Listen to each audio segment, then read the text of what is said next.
மருத்துவ கழிவுகளை கொட்டினால் குண்டர் சட்டம் பாயும் என தற்போது தமிழ்நாடு அரசு தெரிவித்திருக்கிறது.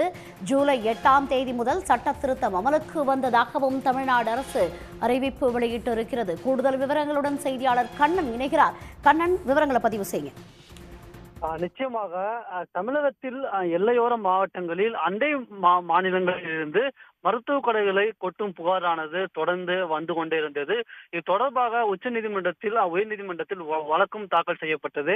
இந்நிலையில் கடந்த சட்டப்பேரவை கூட்டத்தொடரில் மருத்துவ கடைகளை அந்த முறையின்றி கொட்டினால் குண்டர் சட்டத்தின் கீழ் கைது செய்யப்படுவார்கள் என்ற சட்ட திருத்தமானது கடந்த சட்டப்பேரவை கூட்டத்தொடரில் தாக்கல் செய்யப்பட்டது. இதற்கு கடந்த ஜூன் மாதம் தமிழ்நாடு ஆளுநர் RN ரவி ஒப்புதல் அளித்திருந்தார். இந்நிலையில் இந்த சட்ட திருத்தமானது கடந்த 8ஆம் தேதி முதல் அமலுக்கு வந்துள்ளதாக தமிழ்நாடு அரசானது அறிவித்துள்ளது.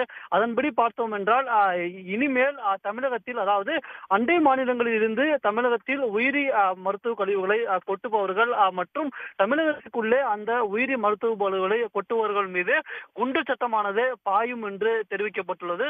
குறிப்பாக கூற வேண்டும் என்றால் எந்தவித விசாரணையுமின்றி உடனடியாக அவர்களின் மீது குண்டர் சட்டம் பாய்ச்சப்பட்டு அவர்கள் தடுப்பு காலில் வைக்கப்படுவார்கள் என்றும் இந்த சட்டத்தில் தெரிவிக்கப்பட்டுள்ளது. அதன்படி இந்த சட்டம் ஜூலை 8ஆம் தேதி முதல் அமலுக்கு வந்துள்ளதாக தமிழ்நாடு அரசு அறிவித்துள்ளது. தகவல்களுக்கு நன்றி கண்ணன்.